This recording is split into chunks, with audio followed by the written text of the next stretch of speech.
everyone, it's me, and today, what if Kang the Conqueror kills Ant-Man? Let's just cut to the chase, friends. While the rest of the world is getting ready to see Black Panther Wakanda Forever in a Wakanda Forever! few months, I've got my eyes set to the movie right after it, Ant-Man Quantumania. Why should I care about the third movie in the Ant-Man trilogy? Well, because that's where Ant-Man is gonna die, and I'm about to prove it to you. Film theory! Hello, Internet! Welcome to Film Theory! Hello Internet, welcome to Film Theory! Hi, let's get started. Where the smallest details transform into huge pieces of evidence. Case in point, today's episode. You see, even before this year's Comic-Con, it'd been pretty well established that Kang the Conqueror was going to be the MCU's next Thanos-level overarching threat. There's The main villain. been no shortage of articles and interviews confirming that when it comes to Marvel, this is the guy that you're gonna need to watch out for. And now that the next Avengers movie is straight up called the Kang Dynasty, forget about it. Case closed. So far, we've only gotten our first tease of Kang in the MCU as this big, overexcited exposition dump during the final episode of Loki. But in the comics, he's actually a multiversal warmonger, a guy who lives with the unlimited lives cheat code on. Not Up, down, left, right. Up, down, left, right, BA. only does Kang have infinite violent variants floating around the infinite timelines, Kang's future technology is so advanced that he's able to transfer his consciousness to a new body at the moment of his death. The dude's like Rick Sanchez minus the existential apathy. And don't get me wrong, a Citadel of Ricks versus Avengers showdown is certainly interesting in theory, but it ultimately might ring hollow if there's no stakes behind it. Thanos wasn't just an era-defining villain because he was powerful. If we learned anything from that galaxy-brained grimace, a box office megavillain needs to earn their place by altering the status quo drastically. They need to prove that they're an existential threat to our favorite plot-armored heroes. They need Yes, that's right. With great power comes great responsibility. to make our blood boil with the rage of revenge and the fear of loss. In short, someone's gotta get dusted. Kang has to prove himself as the next major threat by killing off a beloved hero. And that hero is gonna be Ant-Man. Yep, I predict that Ant-Man, in the final movie of his trilogy, is gonna get exterminated like a bug. Which, you know, it's fitting. First, There's a lot of different bug-themed heroes. Spider-Man, Ant-Man, Wasp. Why? let's start things off by examining the general story structure of the MCU. No, you can't get to the end until you've been changed by the journey. Thanks for that, Kang. See, this guy knows what he's talking about. No, I mean absolutely no disrespect to Stan Lee stands by saying this, but the MCU runs on some pretty tried and true story formulas. At this point, I think it's pretty fair to say that we're all at least vaguely familiar with the narrative beats of the iconic hero's journey. Called adventure, find a mentor, death, and rebirth that result in some sort of a transformation, atonement, and then returning back to the beginning, changed as a result. Classic stuff been done to death. But exactly like that, overarching end bosses hit key beats in their stories as well. You can certainly see the pattern in self-contained stories, but it's especially apparent when you start looking at memorable big baddies of epic adventure franchises. First, the big villain appears in a film technique that Steven Spielberg likes to call the fraction introduction. Hi, Steven Spielberg. Hi. This is where the audience is teased about the mystery surrounding this new character. For Thanos, this fraction tease came as his cameo at the end of the first Avengers film, pegging him as the true mastermind behind Loki's Chitauri invasion. Fine. I'll do it myself. That part. Potter had evil Lord Voldemort appearing as just a face on the back of Professor Quirrell's head at the end of the first movie. Showing the big boss as the motivating force for a lesser antagonist is a common trope that's used to express this particular plot point. Think of Fire Lord Ozai's silhouette ordering Zuko to hunt down the Avatar, or Grand Moff Tarkin name-dropping the Emperor in A New Hope. I have just received word that the Emperor has dissolved the Council permanently. Implying that even Darth Vader answers to someone higher up on the food chain. As the You will not recognize that. We will not have expected that Darth Vader, the big baddie, have an even higher big baddie. Yep. plot moves into Act 2, we're given a taste of the villain's true power. It's common for writers to give us hints of this through the use of specific story beats known as pinch points. These pinch points are moments that amp up the narrative tension by putting our heroes in a jam through increasing doses of the villain's intensifying presence. Traditionally, there are two major pinch points that happen on opposite ends of a story's second act. The first is usually early in Act 2, and is just a simple reminder of the villain's strength. The second foreshadows the biggest complication that the villain will throw at our heroes. Oftentimes, oftentimes an important character gets killed in the process. In Harry Potter, the first key pinch showcasing the threat of Voldemort is the death of Cedric Diggory in Goblet of Fire. The second pinch point comes when Dumbledore himself is killed off in movie 6, right before the final push towards the end battle. For the Infinity Saga, Thanos' first pinch point comes when he enlists Ronan the Accuser to get the Power Stone in Guardians of the Galaxy. Through Ronan, we are given the glimpse of the destruction that'll spread throughout the universe as Thanos completes his rock collection. The second Rock collection. Come on, don't say that. It's the Infinity Stones.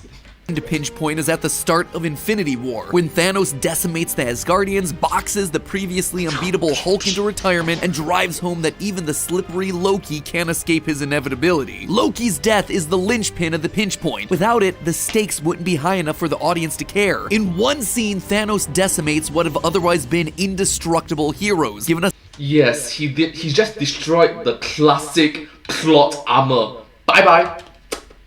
a sense of the real threat that he poses. Which brings us then to their moment of victory. After years of scheming in the shadows, the villain finally achieves their goal. When it comes to sprawling franchise-level narratives, this moment often happens in the second-to-last installment, leaving us on a cliffhanger so that both fans and heroes have to sit through their darkest hour for years, waiting for resolution. Just think about the king of this trope, Star Wars: The Empire Strikes Back, where Han ends the movie as a big ol' ice cube and Luke loses a hand. For the Infinity Saga, this moment is when Thanos bests Earth's mightiest heroes and dusts half the universe. This structure achieves two purposes. First, it underlines the strength of the threat, but more Yeah, you should have gone for the hit. And also the I am inevitable. importantly, it turns our heroes into underdogs. It's not certain whether or not they'll be able to prevail. The next installment then means that the heroes have to win back every inch of the world that they wish to fix, ultimately making the climactic battle feel that much more earned. So those are your lessons from the screenplay. And Yes, Avengers assemble. according to this time-tested story formula, we can look at Kang's confirmed appearances in the MCU to deduce how he might be similarly utilized across multiple movies in order to truly rise to the role of the next big bad. Right now, we've seen Kang's first teaser moment in the Season 1 Loki finale, and boy was that a journey on its own. Throughout the season, we see timelines getting deleted, Infinity Stones turning into meaningless rocks, and a hangry cloud monster that devours all matter. This leads us to the Citadel at the end of time, a big scary castle with big dramatic doors and a massive tension-building elevator. With the entire series building to this moment, Loki has reached the one pulling the strings behind the whole operation. The elevator doors open and Kang. The puppet master. It's his Thanos first reveal moment. And this isn't even a particularly violent Kang either. Sure, he's created a big brother organization run by puppets that prunes entire timelines, but he tells us that all of this is to keep his other more violent selves at bay. If you think I'm evil, just wait till you meet my variants.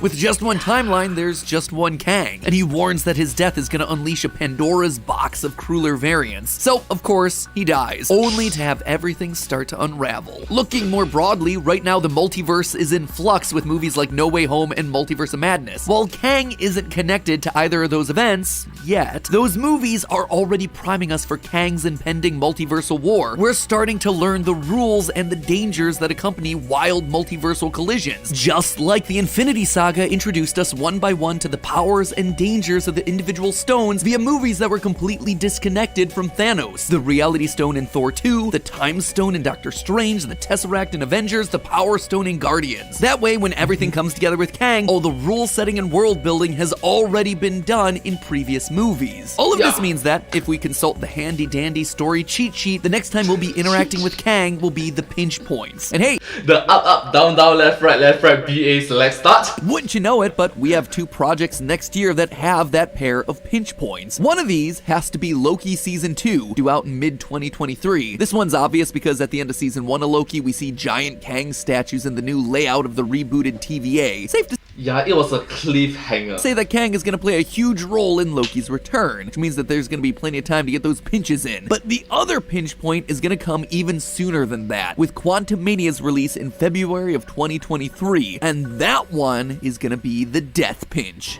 This is why. And here's where the theory gets interesting. Loyal theorists, I submit to you Exhibit A, a minor leaked image from Quantumania's pre-production. These shirts were allegedly made for Quantumania stunt team, depicting a broken Ant-Man helmet and the reflection of Kang the Conqueror ominously charging an energy blast. Now, third installments of MCU films historically end with the destruction of a hero's iconic equipment. Iron Man 3 had Tony hit the fireworks button on his whole iron closet, Captain America Civil War had Steve Rogers renounce his shield, and Thor Ragnarok shattered Mjolnir like it was made out of Lego. What this means is that Scott Lang might just be left to face the nearly immortal time demigod Kang with only his wits. And Yeah, Ant-Man is not going to win. He's not going to win. well, those aren't great odds. And I'm not the only one to notice the power imbalance here. Back in October of 2021, Jonathan Majors, actor for Kang the Conqueror, was Hi, Jonathan Majors. interviewed on the late night show Jimmy Kimmel. When he's questioned on how Ant-Man would Jimmy Kimmel. possibly be able to contend with someone of Kang's power, we get this. No offense to Ant-Man, but Kang, if Kang is a Thanos, yeah, it's like squash. Ant-Man's dead. We'll see. Look at that face! Seems to me that Kimmel guessed right, and Majors gives him a little too much reveal with that facial response. That, my friends, is a man who has realized that Kevin Feige's snipers are on the way. So, from a narrative angle, it's the perfect time for Ant-Man to die. We have t-shirts from the production showing that Ant-Man is gonna get wrecked, and we have Kang's actor giving us some guilty vibes in interviews. But there's still one more piece of evidence that you need to see. Avengers number 500. The first part of the Avengers Disassembled comic arc that brought about an end to the Avengers team. Oh, we are going back to the roots, the comic book roots.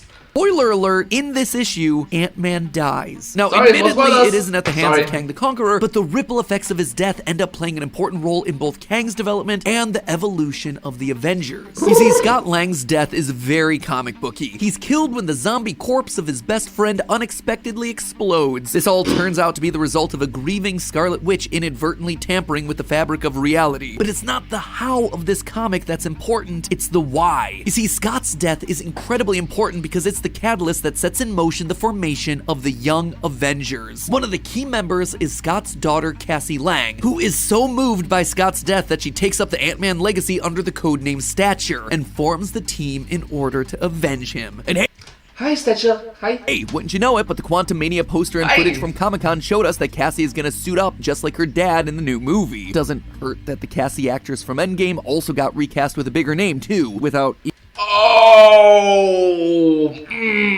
that's awkward.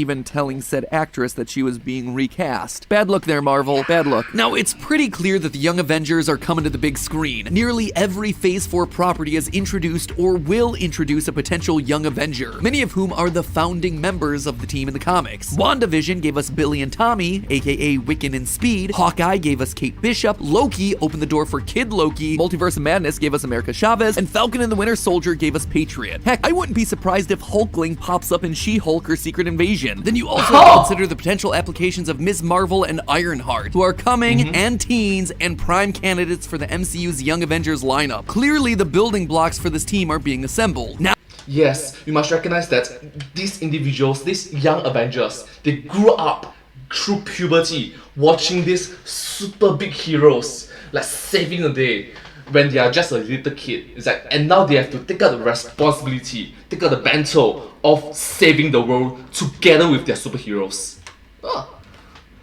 now we just need the event that gets them all together. Ant-Man's death, just like in the comics. But you wanna know the real clincher? Kang is actually the first villain that the Young Avengers take on in the comics. It's only fitting that he play a role in their live-action debut. And to go True, what a coincidence. Oh, even more subatomic on this theory, if Kang the Conqueror's run-in with Ant-Man goes as badly for Scott as I think it's gonna, that one kill doesn't just mold the villain that all these new heroes are gonna have to band together against in Phase 5, it's also gonna shape the entirety of Phase 6. What if, unlike Thanos, Kang gets a redemption arc and becomes a Young Avenger? You see, No! Kang has a zillion variants, but one of them is a Young Avenger. In fact, No! he's their first leader. A teen variant of Kang, going by the alias Iron Lad, forms the team in hopes that he can divert himself from growing up to become a megalomaniac that brings about the destruction of the multiverse.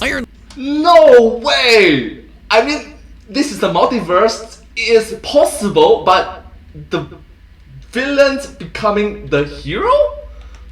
No! even has a close, sometimes romantic relationship with Cassie Lang in the Awkward. comics. This poses an Awkward. interesting conflict if Kang turns out to be the one to squash Ant-Man. At their core, Sorry. the Ant-Man movies are thematically about second chances. Scott is an ex-felon who's given a second lease on life. Hank Pym gets a second chance at saving his wife Janet. The Ant family helps save and redeem Ghost in the second film. If Kang kills Cassie's father, she's put in a scenario where she may have to give her father's killer a preemptive second chance as well. So if Cassie chooses to forgive young Kang, that may be the push Iron Lad needs to avoid his dark future, saving the multiverse from adult Kang in the process. Or maybe the second chance Kang gets in Quantumania is at killing Scott. When they meet during the trailer shown at Comic-Con, Scott introduces himself to Kang as an Avenger. Kang's response, "You're an Avenger. Have I killed you before?" So when Ant-Man starts advertising itself like yet another quirky superhero comedy starring Paul Rudd, you'll know the truth. At some point, that thing is gonna take a serious turn and pull the rug out from under you. Stop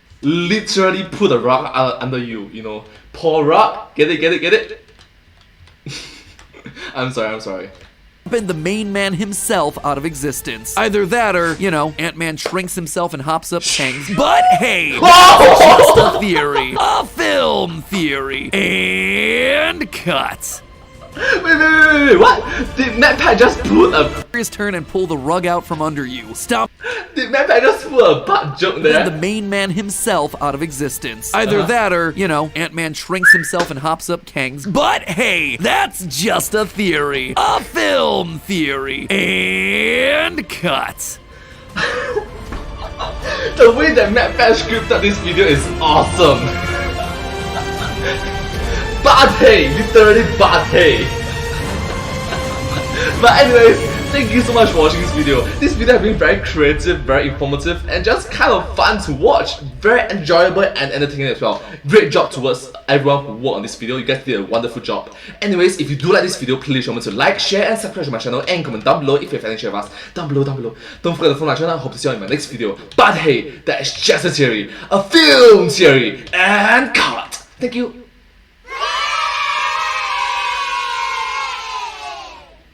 And I hope to see you all in my next video. Bye bye. Subscribe. Thank you so much. But hey.